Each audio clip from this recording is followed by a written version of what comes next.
This afternoon mga igsoon, allow me sa paghatag sa atong topic na gaingon, the wilderness. Nga kung lantawon nato unsay ibig sabihin sa wilderness sa Bisaya nga lengguwahe, gi-google nato kay usay lagi kaning ka-high-tech sa atong panahon, maglisod na tag entiende sa ginatawag nato nga mga wordings. Praise God, kasi ginalang tag in English, no? Usay di na ta kamao sa mga binisaya nga lengguwahe kana mga laglom na I found out nga the wilderness means kamingawan, ang kamingawan. Nga kung lantaw na to unsay gina makita nato sa kamingawan, kaning kamingawan mga igsoon, this is the place wherein dili siya kaning ginatawag na cultivated. Wala siya na develop mga igsoon. Ug dira sa kamingawan daghan tag may experience mga wild animals, wild species, and even wild nga mga butang mga igsoon. That's why kung papangutan-on ta asa ta ganahan mo puyo sa kamingawan o dito sa syudad. Siyempre tubag na to kasagaran dito ta sa syudad kay ang syudad bibo, lingaw mga igsoon, develop ayahay ang kinabuhi sa syudad.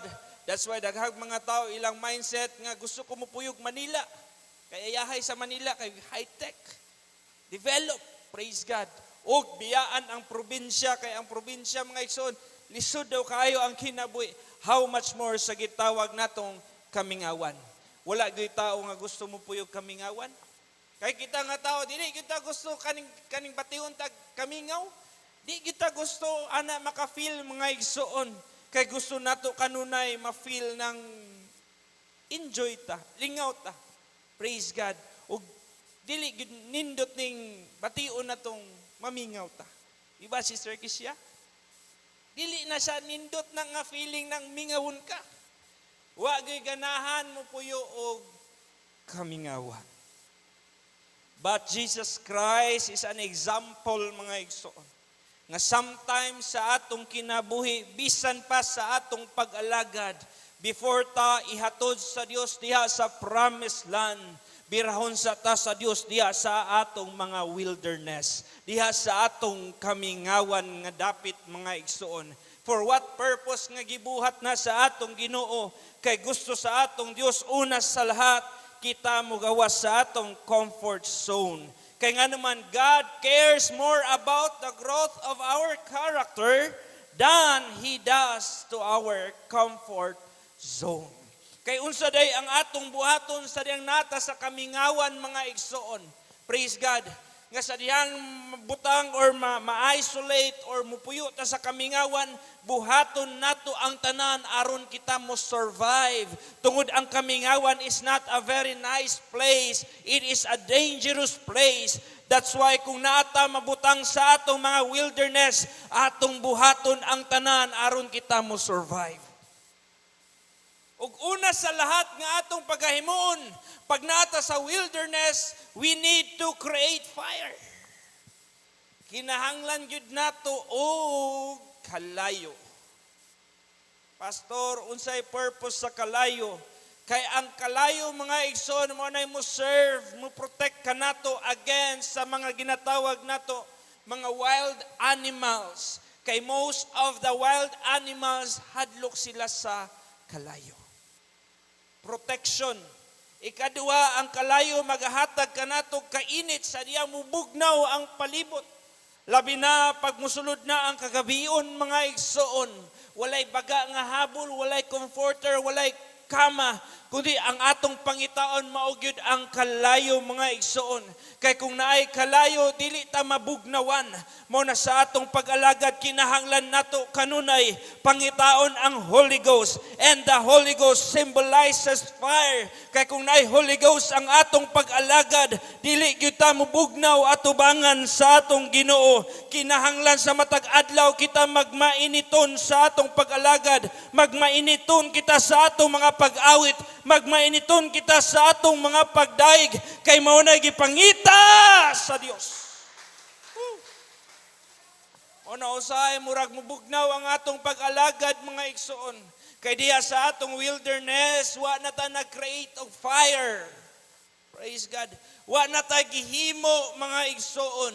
Mo na kung gusto nato mo survive, we need to create fire.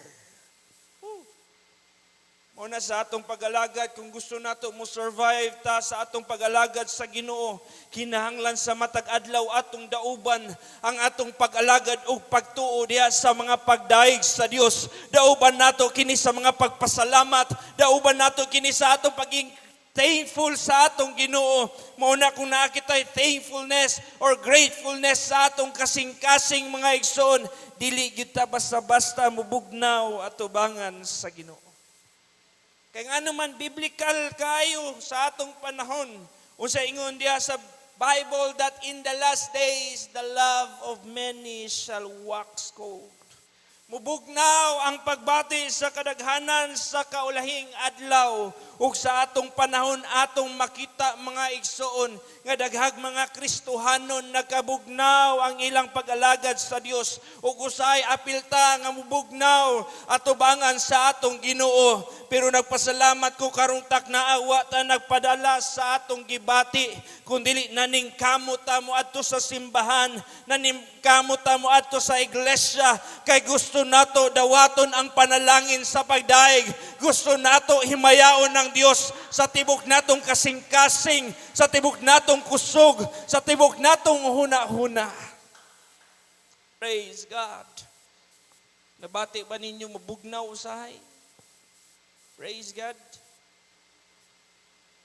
Kay giingon na sa Biblia sa ulahing adlaw ang gugma sa kadaghanan mubugnaw. Mas higugmaon nato ang pleasure, ang mga butang ni ining kalibutan na, pero alang sa nangalagad sa atong buhing Dios, alang sa makatawhan nga kanunay nagaproduce og kalayo. Praise God. Ang kalayo mamatay na kung atong pasagdaan. Ang kalayo nga atong gipaningkamutan pasigaon, kung atong pasagdaan mamatay na siya mga igsoon. Praise God. Ning ana usab sa atong pag-alagad, ang Holy Ghost mawala na siya kung atong pasagdaan. Dili sa kanunay nato madawat ang Holy Ghost. Praise God. Nga kung nakadawat ang Holy Ghost kaisa pa lang, dili na siya enough. Kundi sa kanunay kinahanglan natay pagabuhaton aron ang kalayo dili mamatay. Mabitaw sa bukid sa una, I remember si Lula na mo mga igsoon kaning dap, unsa tawag dapugan? Nga dili gyud dapat pwede mawad-an og kalayo ang dapugan. Kay lisod kaayo musindi muhimog kalayo. Praise God. Labi na gutom na kaayo. Gikan sa bukid, praise God, nagyo na sila ibilin nga murag uling. Nga sa diyang huyupo nila, ilang paypayan, katong kamatyon na klase nga kalayo, pag huyupon o paypayan siya, musigin na po siya pag-usab. Aron ang kalayo kanunay magapabilin sa paghatag og siga mga igsoon. Mausab sa atong pag-alagad, dili nato tugutan mamatay ang Holy Ghost sa atong kinabuhi. Kay ngano man pagwa nay kalayo ang atong pag-alagad, prone kita sa pag-atake sa atong kaaway. Prone kita sa pag-atake sa mga wild animals in our wilderness pag wala nay Holy Ghost ang atong kinabuhi. Mo na mga lagad ta nga nay puno sa balaang espiritu, kay kung nay Holy Ghost kita sa atong pag-alagad mga igsoon, ang atong kaaway di pwede makahilabot kanato. Ang atong kaaway kutob lang siya sa pagtanaw, paglantaw kanato. Praise God. Kay nga naman because we have the Holy Ghost. Number 2, God wants us to show that we are not as in control as we think as we are. Mabitaw na bago ta i-promote o ihatod sa Dios sa atong promised land, bago ta gamiton sa Dios sa mga dagkong butang, kinahanglan moagi sa ta sa place of wilderness.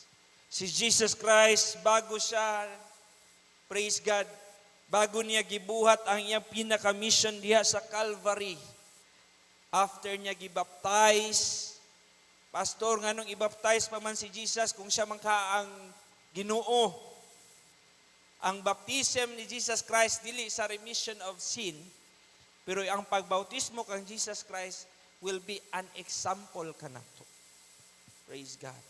Nga kung unsang gibuhat ni Jesus, angay pud nato na siyang buhaton. Bautismo.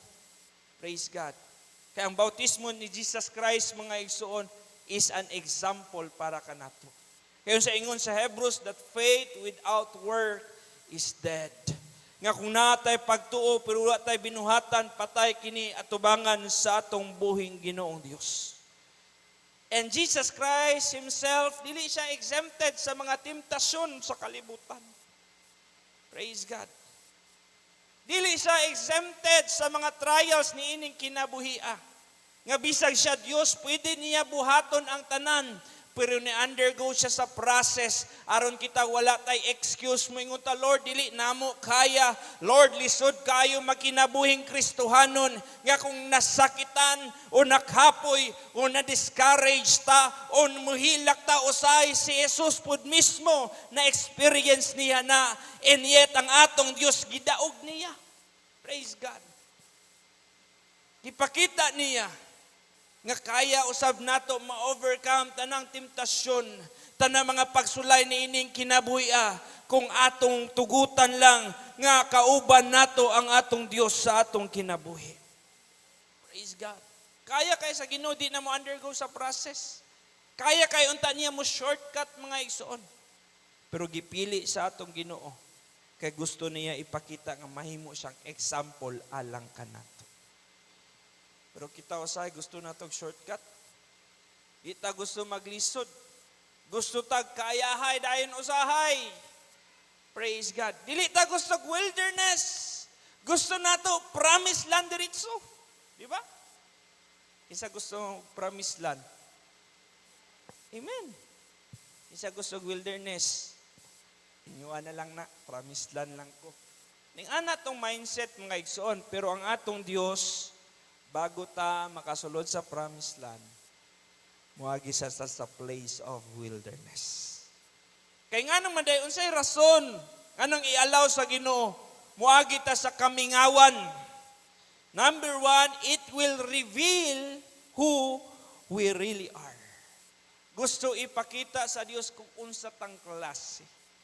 Mo na mga Israelites katon nigawa sila sa Egypt under the leadership of Moses. 40 days lang unta, or 3 days, or 1 week lang, depende sa ilang paglakaw, maabot na nila ang promised land. Pero nga nung nagtuyok sila sa wilderness for 40 years. Imagine, 40 years, sige tuyok sa wilderness, sa disyerto, mga igsoon. Kaya nga naman, unsay gusto, unsay mensahe sa Dios, kay gusto ipakita sa Dios, unsa ang ilang batasan. Amen. Amen. Muna usay matingala ta nganong natapirmi sa atong wilderness kay gusto ipakita sa Dios ang atong batasan to reveal who we really are. Praise God. Just like Moses, bago niya nadawat ang pag-lead sa mga Israelites pagawas diya sa Egypt, si Moses nag-spend po siya 40 years in the wilderness. Praise God. O na sa atong kinabuhi, I don't know if uban ka nato nga nakaron sa wilderness. Praise God. You're on the right path. Nata sa tama nga dalan. Praise God. Kaya ang atong wilderness someday will lead us or will bring us to our promised land. Praise God. Number 2, God wants to remove what stands between us and Him.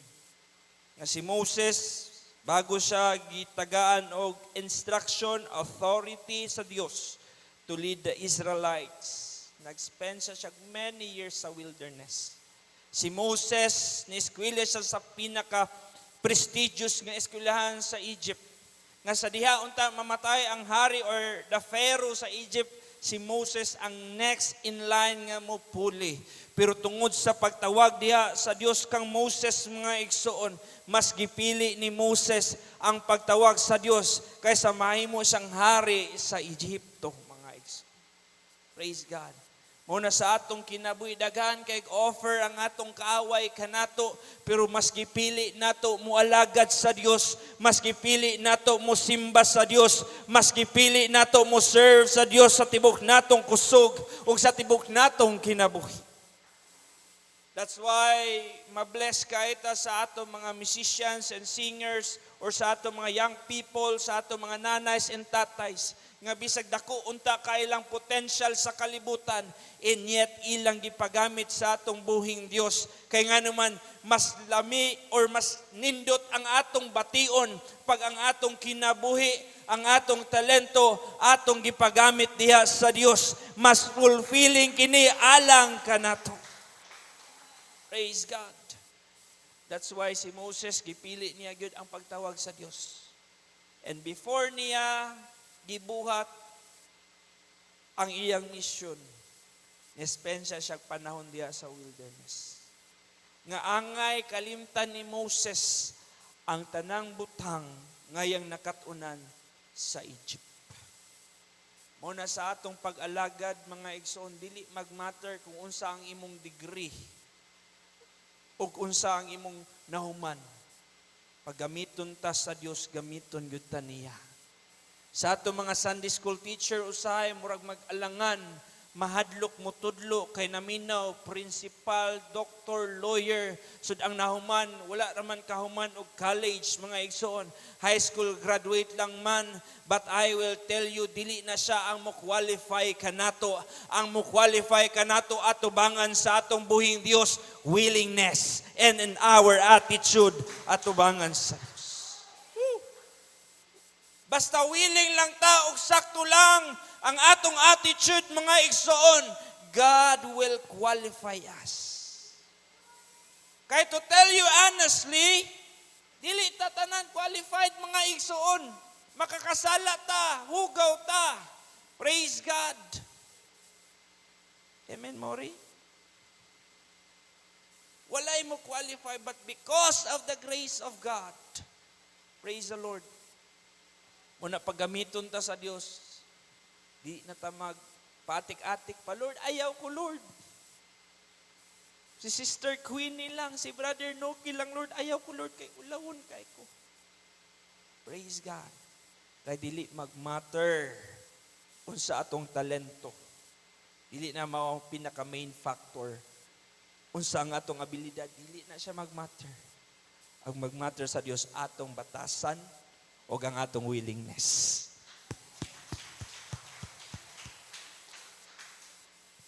Una, kung gusto na to, gamiton ta sa Dios.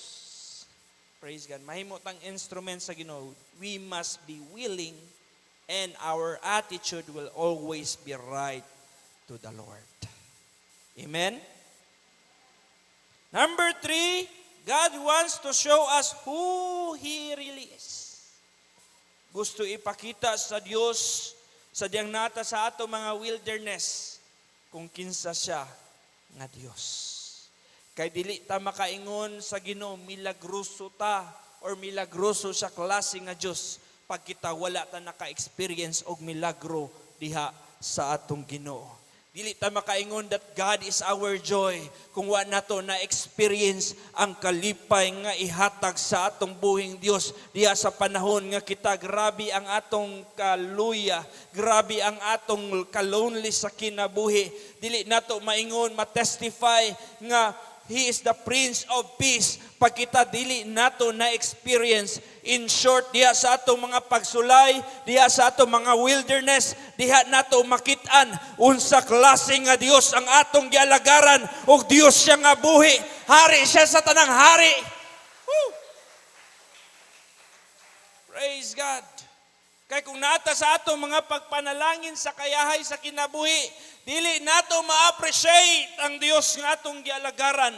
Kay usahay magsaligta sa atong panalangin, magsaligta sa atong bahandi, magsaligta sa daghang butang ni ining kalibutana, pero sa diyang naata sa atong mga wilderness, wala tay laing saligan. Even ang atong kaugalingon di nato pwede saligan, kundi ang atong saligan lang mao ang atong balang Dios. That's why David said, many trust in their chariots. Ang kalibutan, nagsalig sila sa ilang mga nuclear arms. Nagsalig sila sa ilang mga armas. Nagsalig sila sa ilang economy. Pero wa pa muna sayod ang kalibutan padong sa ginatawag nilang Great Reset. Ang atong economy, taas baba, mga igsoon. Grabe ang kakrisis. Praise God. Grabe kamahal sa bugas. Pero mukhaon mangyapon tagbugas. Sagmal maning kamot gyapon makakaon. Praise God. Kay wa ta nagsalig sa atong mga trabaho. Wala ta nagsalig sa mga butang nining kalibutana. Pero diha sa panahon sa kakrisis ni ining kinabuhia, atong gisaligan ang Dios nga mo'y great provider, that He is able to provide all of our needs. Muna ato yung makitaan and matestify. Gikan pa lang sa COVID, maghuna-una ta, hantod karon. Huwag kita gipasagdan sa Ginoo. Praise God. Ang Diyos kanunay naga-provide. Muna makahilak na lang ta, usahay, maghuna-una. Kung naubandri ka na to, sige hilak kasi huna-una sa problema. Sige hilak, kay sige huna-huna sa utang perting taasa. Praise God. Pero wa nimo huna-una unsa kamaayo ang Dios. Nga kung maghuna-una ta sa kamaayo sa Dios, mas taas pa na sa listahan sa atong utang. Mas taas pa na siya mga igsuon sa atong mga listahan. Kay since day one, hantod karon, ang Dios nagpakamaayo sa atong kinabuhi. Walay panahon ang Dios nagpabaya. Walay panahon ang Dios nagapakyas. Kundili sa matag adlaw, ingon pa siya mapulong, ang kaluoy ug pagkamaayo sa Dios nagapabilin. Number 4, wilderness has the power to unveil our true identity. Diha sa atong wilderness, diha sa atong mga kamingawan, diha sa atong mga pagsulay, diha sa atong mga problema, diha nato makita kung unsa ta klase nga Kristohanon. Praise God. That's why the Bible said, I did not give you the power of fear, but I give you the power to overcome all those things. Na diha sa atong mga wilderness, makita nato, worshiper man day ko, praiser man day ko, praise God, galamiton man day ko atubangan sa Ginoo. Ang Diyos man din nagapakamaayo sa akong kinabuhi. Mao na si David bago sa nahimong hari, bago niya giatubang si Goliath. Si David nag-spend sa panahon diya sa wilderness. Kabalo mo unsang training ground ni David. Kung walay lata, iyang training ground sa una kay kanang mga hayop nga gusto mo paak sa iyang mga ginabantayan nga karnero, na mga lion, na mga wolves, na mga bitin, mga igsoon. Mo ng training ground ni David bago siya nahimong hari. Nag-spend sa taas nga panahon sa wilderness. Praise God. Until nakita ni David, gi-unveil sa Dios ang iyang tinuod nga identity, nga he will be the next king of Israel. Una mga igsuon sa atong wilderness, diya nato makitaan, praise God, unsay plano sa Dios sa atong kinabuhi. Nga makahilak na lang tao sa Lord, dili na ko deserving, pero salamat kay ikaw matinud-anon sa akong kinabuhi hangtod sa walay katapusan.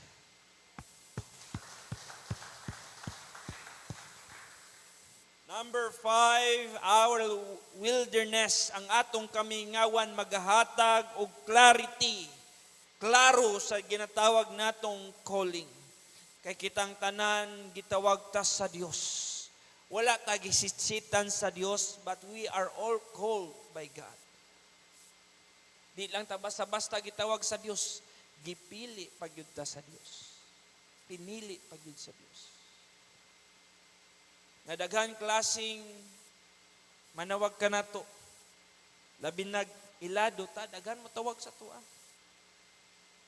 Nga kung sikat ka, tawagon ka gwapo sa gawas, gwapa. Pag di kay kasikat, usay ang itawag sa imo kung unsay mali nga imong nabuhat. Kung nakautot ka sa inyong classroom sa una, ingnon ka sa iyong mga kaila, uy, palautot. Dili ka tawagon sa imong pangalan, kung dili usahay ang atong society, tawagon ka sa mali nga imong nabuhat. Ipamukha gyud sa imo nga failure ka, palpak ka, ning ana klase ang kalibutan, ug ning ana pod ang pagtawag ni Satanas sa tao. Gitan-aw ta ni Satanas as failure. Pero salamat sa atong buhing Dios. Wala ta gitarawag sa Dios sa atong mga kapakyasan. Wa ta tawag sa Dios sa atong mga kakulangon. Wa ta tawag sa Dios sa atong mga kaluyahon.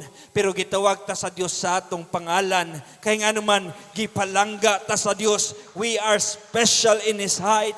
That's why our wilderness will bring clarity to our calling. Praise God. Kay dili ta naa karon kung wala ta tawaga sa Dios. Dili ka makitaan sa simbahan pag wa ka tawaga sa Dios. Pero nganong naa ta kanunay sa simbahan every Sunday, every Wednesday, every Friday, tungod kay ang Dios nagatawag kanato. And when God called us, we need to respond. Kay kung di ta mo respond, tawagon sa Dios ang uban. Wala di gyud ta mag-inuwi mga igsoon. Kabalo mo ang Pilipino, hapit na kumahuman. Isa sa culture nato is kanang OA ka ita. To mo ana. Lingi agud imong tapad. Tanaw bag OA na siya. OA kayo mga Pilipino usahay. Nga naman pastor. Nakay pagkaon? Agaron nimo kaon? Bisag gigutom mingon. Sige lang.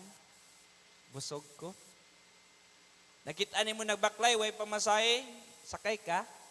Dili lang, nag-exercise, manggod ko. OA kayo usahay. Pero ang Diyos di siya nang hinahanglag OA nga mga Kristohanon. Ang gilantaw o gipangita sa Diyos ka ng Kristohanon nga matinud-an. That's why we need to be true in serving the Lord. Magpakatotoo tayo sa harapan ng ating Panginoon. Because God is looking for true worshipers.